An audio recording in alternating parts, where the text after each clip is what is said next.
Nah, Oke.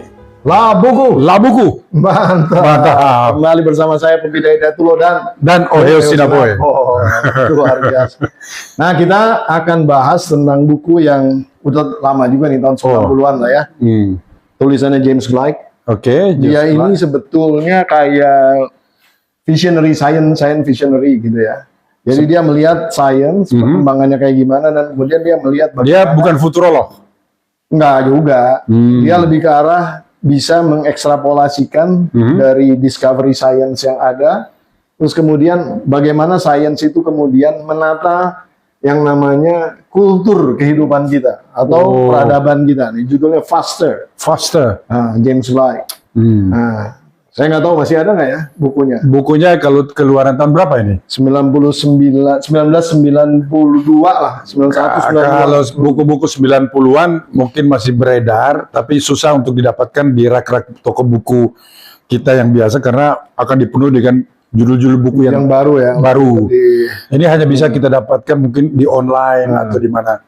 Jadi saya beli buku ini di kalau nggak salah di Jerman ini. Waktu itu saya lagi ada urusan ke sana, saya beli bukunya, saya baca, kok menarik gitu. Jadi saya baca di pesawat tuh pas on the way balik dari Jerman itu. Waktu itu saya masih ada di Inggris. Jadi on the way balik saya baca, beres juga tuh. Di dalam pesawat aja, karena saking menariknya buku itu. Apa menariknya itu? Gimana menariknya? Ya, jadi sebenarnya judulnya kan Faster. Ya.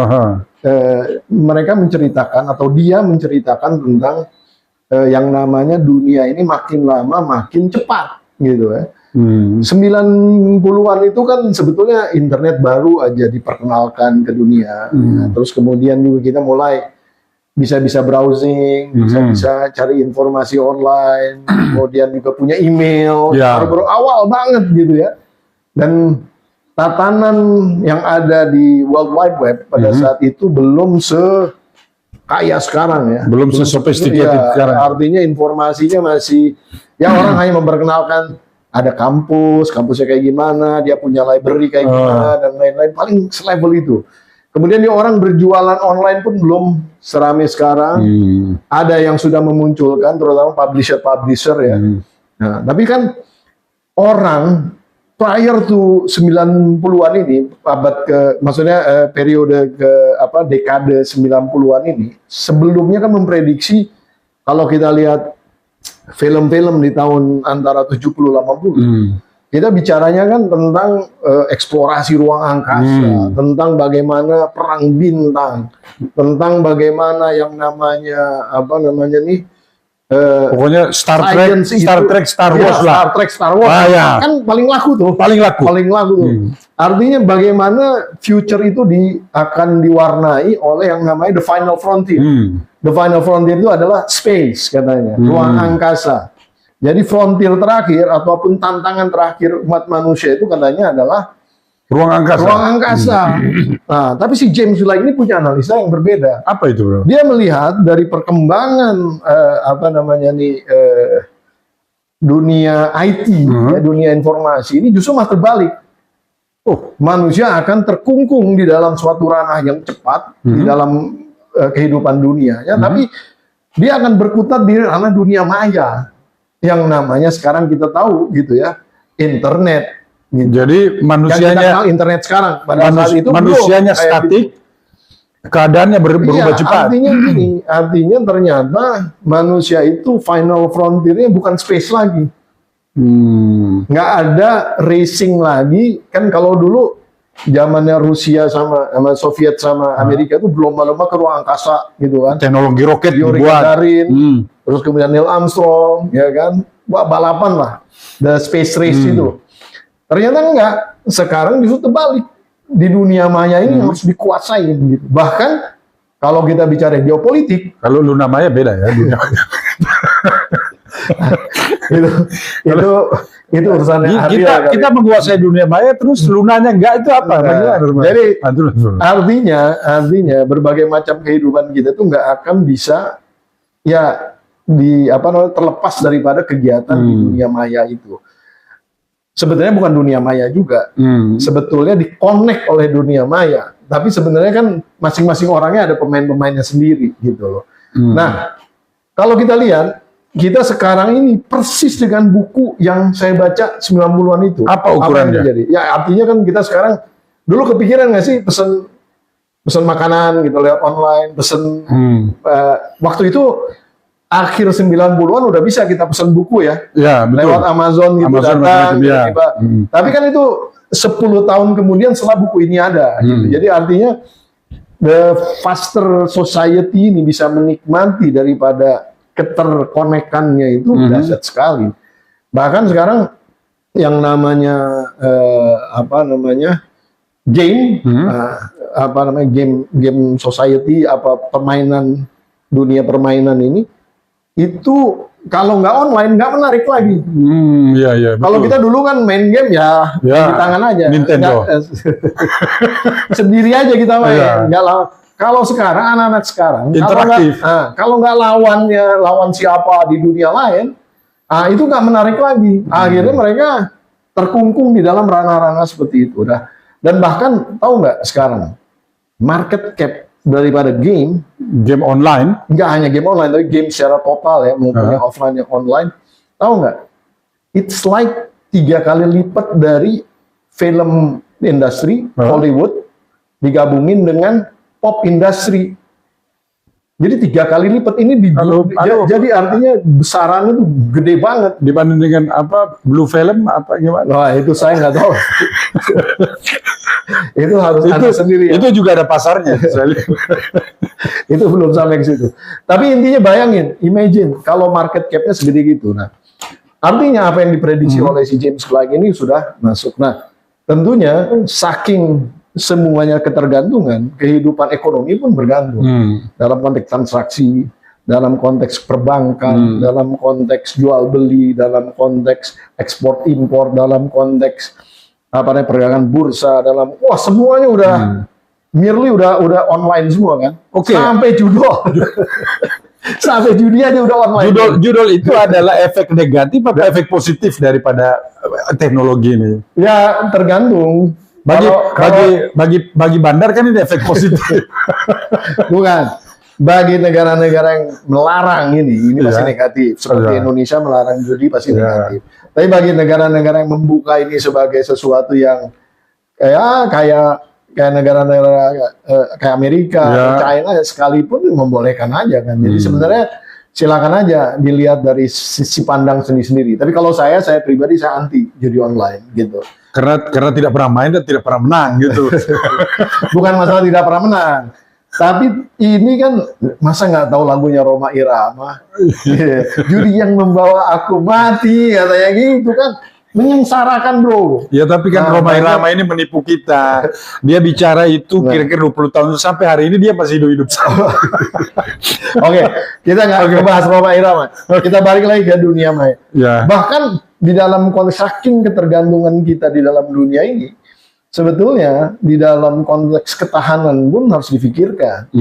Nah, apalagi kita bicara tadi sesuatu yang berhubungan dengan imperialisme. Nah, sebelumnya kan kita berbicara tentang itu. Betul. Nah, artinya basis daripada konteks imperialisme baru ini sebenarnya imperialisme digital yang nggak pernah difikirkan gitu loh. Karena kita nih udah jadi kayak sangat-sangat addicted ya terhadap kemudahan, akses dan lain-lain.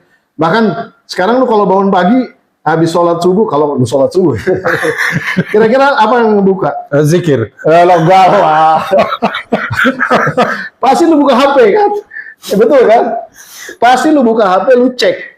Minimal lu cek message siapa yang ngirim message. Ya kan? Betul itu. Ya kan? Bener nggak? Atau lu buka apa coba? Berita juga pasti kalau nggak HP, lu buka TV masih online lagi sekarang. Udah nggak TV yang tapi ada juga yang ada buka dia langsung buka Tinder kah apa.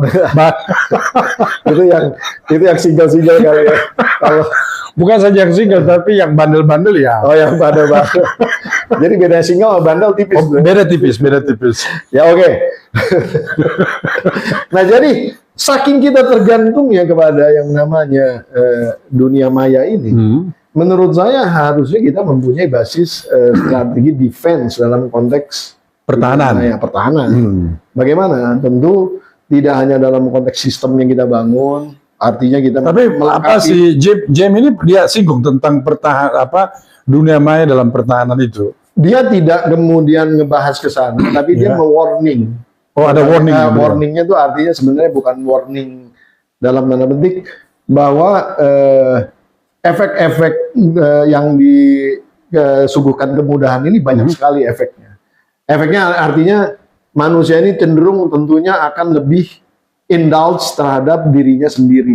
Indulge itu berarti kan dia enaknya jadi duduk, dia aktivitas kesehariannya itu akan lebih berkurang. Jadi motoriknya sudah nggak jalan. Motoriknya berkurang. Oke. Jadi membahayakan kesehatannya tentunya. Ya makanya kan kalau dilihat dari penyakit-penyakit yang ada sekarang kan kalau nggak gula, kolesterol, terus kemudian juga apa tuh namanya stroke. Ini kan hubungannya sama kurang olahraga. Jadi boleh kita katakan kurun waktu misalkan 50 tahun terakhir ini orang-orang Amerika itu yang main basket bisa tinggi-tinggi. Sekarang nanti ya biasa aja kalau 100 meter, 120 meter tinggi badannya. Karena bermain basket di online. Bisa. Tapi ya pada akhirnya kita harus menjaga diri kita itu sendiri untuk kemudian. Nah itu warning-warningnya. Terus yang kedua juga warningnya adalah seperti misalnya begini. Bisa nggak nanti suatu saat? Bukan, maksudnya yang dia warningkan lagi adalah di dalam konteks defense. Yang perang sebetulnya bukan manusia sama manusia lagi, tapi alat dengan alat. Jadi device to device. Nah kan sekarang kan ada drone ya. Drone. Nah, kan sebetulnya unmanned drone itu udah kejadian loh. Unmanned drone itu udah istilahnya kalau Amerika itu sebenarnya nerbangin buat reconnaissance lah. Jadi ini sebenarnya buat pertempuran spying, buat apa? Ini udah nggak pakai pilot lagi di sini. Pilotnya tuh jauh. Jadi pertempuran antara aparat ini sekarang. Nah, jadi aparat alat maksudnya. Bahasa Jerman itu aparat itu alat. Iya, aparatus. Ya. Nah, jadi memang seperti itu. Jadi warningnya itu adalah, nah seyogyanya kita juga harus melakukan basis defense mechanism untuk diri kita dan kemudian juga ya istilahnya sebenarnya untuk menjaga diri kita juga. Karena salah satu yang dia warning itu adalah information overloaded. Oke. Karena information overloaded itu juga bisa mendatangkan misperception. Yang sekarang banyak dibilangin dengan post-truth itu sebetulnya. Oh, post-truth ya. Kan? Artinya danger ataupun bahaya-bahaya yang dimunculkan daripada tersedianya informasi yang luar biasa ini, ya antara informasi yang benar sama yang tidak nyampur gitu. Makanya orang-orang yang kemudian survive, orang-orang yang kemudian berhasil adalah orang-orang yang berhasil kemudian mengidentifikasi kebenaran di dalam konteks ketidakbenaran yang ada. Kira-kira gitu. Tapi begini bro, ini sebenarnya apakah ada orang atau ada kelompok yang diuntungkan dari keadaan faster ini? Nah, yang jelas artinya begini, basis daripada faster ini memang tidak diceritakan secara khusus di situ, karena mungkin nanti kalau dia mendalamin itu nanti malah dia anti terhadap basis, dia hanya lihat dari teknologinya dan sosiologinya dan dampaknya. Tapi dia nggak berbicara siapa yang menciptakan teknologi ini. Nah kalau kita lihat yang menciptakan teknologi ini kan tycoon yang memang bergelut di IT, Silicon Valley lah sumbernya gitu kan. Walaupun sekarang China udah mulai memainkan perannya juga. Gitu. Di sini nggak muncul pada saat itu. Peran China nggak pernah disinggung karena dia lebih cenderung tidak memilah bahwa ini perannya Amerika, Inggris atau kemudian Eropa atau dia nggak, tapi dia memetakan bahwa the new technology ini mempercepat semuanya, mengubah kultur kita, ketergantungan dan lain, tapi jadi bahaya juga buat kita ke depan gitu. Nggak ada prediksi kalau ini kan final frontier manusia terhadap sebuah kemajuan. Apa final end-nya? Sebetulnya sih sebenarnya nggak ada final end. Aftermath belum aftermath karena ini masih berevolusi terus. Kita belum di ujungnya. Jadi kita masih dalam proses menuju ke sesuatu yang di ujungnya gitu. Dan kita belum tahu itu di ujungnya apa. Yang jelas kan gini, yang jelas sekarang kalau baca berita-berita baru gitu ya, itu yang namanya Hubble Telescope itu ternyata menemukan lagi ada galaksi-galaksi baru di ranah terdekat dengan sumber Big Bang. Padahal itu sebenarnya udah nggak mungkin. Kalau kita pakai, ini sorry agak keluar dari konteks ini ya. Artinya kalau kita keluar daripada konteks universal expansion theorem gitu sebenarnya, yang si Stephen Hawking sering ngomong gitu. Itu sebenarnya galaksi-galaksi ini udah karena Big Bang ngibeng gitu kan. Dia udah nyebar gitu kan ke semuanya. Ada galaksi kita, ada galaksi yang lain gitu-gitu. Nah, udah nggak ada yang deket lagi si Big Bang karena udah kedorong sebenarnya. Nah, tiba-tiba si teleskop ini bisa ngelihat ini ada galaksi-galaksi di sini. Nah, ini bisa ngubah tatanan teori yang namanya paradigma baru lagi, astronomi. Ya. Kita dengan mudahnya bisa menikmati ini dengan online semuanya sekarang. Artinya sebenarnya space exploration, even ke masalah defense, masalah apa, semuanya akan otomasi, akan berjalan dengan diatur oleh yang namanya IT, bahkan jadi global IoT lain. Nah, bahkan kita nih sekarang udah in the brink of AI semuanya nih. Akan semuanya dijalankan oleh kecerdasan buatan. Nah, karena ketika kita bicara tentang warp speed, kecepatan mendekati kecepatan cahaya, udah susah manusia mengendalikannya. Pasti harus ada sesuatu yang lebih cepat untuk bisa mengendalikan si pesawatnya. Dan sekarang dengan bantuan AI juga, kita lagi mendesain nih yang namanya propulsion dengan hampir mendekati kecepatan cahaya, mendekati warp. Jadi menarik sekali lah kehidupan di dunia. Artinya kayak Star Trek. Ya udah hampir, belum nyampe. Warp speed itu satu warp sama dengan satu kecepatan cahaya ya. Ya, ini baru mau sampai. Itu kalau diukur dengan Mach ini 20 Mach. Weh, enggak lah, lebih. Mach itu belum ada apa-apanya. Dia masih nanti harus dihitung pakai kalkulator dulu. Betul. Saya juga nggak hafal.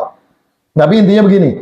Intinya kalau satu negara ataupun kita ini tidak kemudian peduli di dalam konteks teknologi dan kemudian beradaptasi dengan teknologi yang ada, mindsetnya masih di dunia yang lama, menurut saya ya kita harus benar-benar melakukan strategi balik lah ya. Karena yang sebenarnya kita tuh bukan kurang brain source-nya ya. Saya yakin sekali bahwa manusia-manusia ini cukup pintar di dalam konteks mengembangkan teknologi-teknologi seperti ini. Tapi pintar memanfaatkan apa pintar mengembangkan? Ini kan juga beda judul ini. Banyak yang bisa mengembangkan tapi tidak mempunyai akses yang disiapkan. Artinya sekarang cobalah kalau kita lihat ya dari profesi yang diinginkan oleh orang anak-anak Indonesia, ada nggak sih yang mau masuk jadi engineer? Ada yang mau jadi scientist? Nggak ada, karena miskin. Maunya sekarang lawyer, jadi pengusaha, accountant gitu kan. Pokoknya ilmu, yang ada duitnya semua lah. Ilmu olah-olahan lah di sini. Yang ada ilmu olah-olahan. Politisi ya itu. Akhirnya nggak ada yang tertarik. Nah, artinya kembali kepada ini, artinya sebetulnya yang mereshape the world, mereshape yang namanya kalau dalam peradaban, civilization, peradaban, itu sebetulnya teknologi, gitu loh. Jadi tergantung teknologi mau kemana. Jadi teknologi ini bisa berevolusi menjadi barang hidup apa gimana, bro? Bukan dari kata faster ini. Sebetulnya nggak seperti itu juga. Tapi intinya ketergantungan manusia terhadap teknologi akan semakin naik. Ketergantungan ya. Karena kita harus deal dengan berbagai macam hal yang sangat kompleks seperti tadi, mendrive ruang angkasa. Gitu. Berarti kalau kita kemudian juga computing power yang lebih gitu kan dan lain-lain. Berarti kalau kita tergantung, berarti kan kita harus menyerahkan diri kepada perusahaan yang membuat sistem itu. That's the point. Kalau kita kemudian hanya menjadi pemakai, sampai kapanpun juga kita akan jadi pemakai gitu. Tapi kalau kita mau mengubah diri ini Indonesia menjadi pemain dan bagian daripada yang berkontribusi, which is sebetulnya saya yakin sekali bisa, asal dibuatkan ininya ya apa namanya nih peluangnya gitu. Nah, artinya di kita ini kan sebenarnya apa aja jadi sebenarnya kan kita ini kan sampah IT-nya Atau sebagai sampah IT-nya seluruh negara maju sebenarnya. coba lihat Cina. Cina untuk bisa mengembangkan Baidula, apalah, dia cut semua. Itu yang harus kita lakukan. Harusnya. Kan kita nggak bisa. Kita masih tergantung kan keributan-keributan di Indonesia semua melalui Twitter, melalui X. Iya, WhatsApp, grup. Termasuk kita nih mau upload tergantung Harus ke YouTube gitu kan.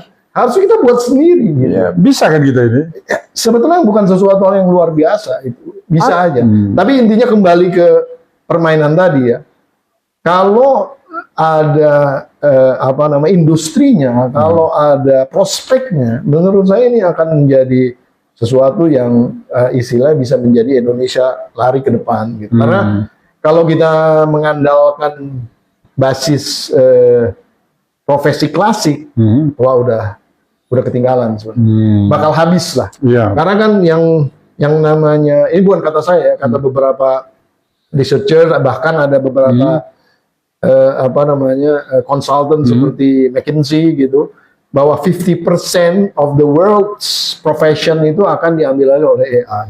AI, waduh. Nah, jadi karena yang lain membutuhkan ini, orang-orang yang kerja yang tadinya serving ini akan digantikan. Nah, ini bagaimana kemudian negara ini juga istilahnya melakukan rekonstruksi ya, rekonstruksi basis tatanan ketenagakerjaan juga. Karena ini hubungannya penting banget. Indonesia ini negara yang banyak sekali itunya gitu. Pengangguran ya.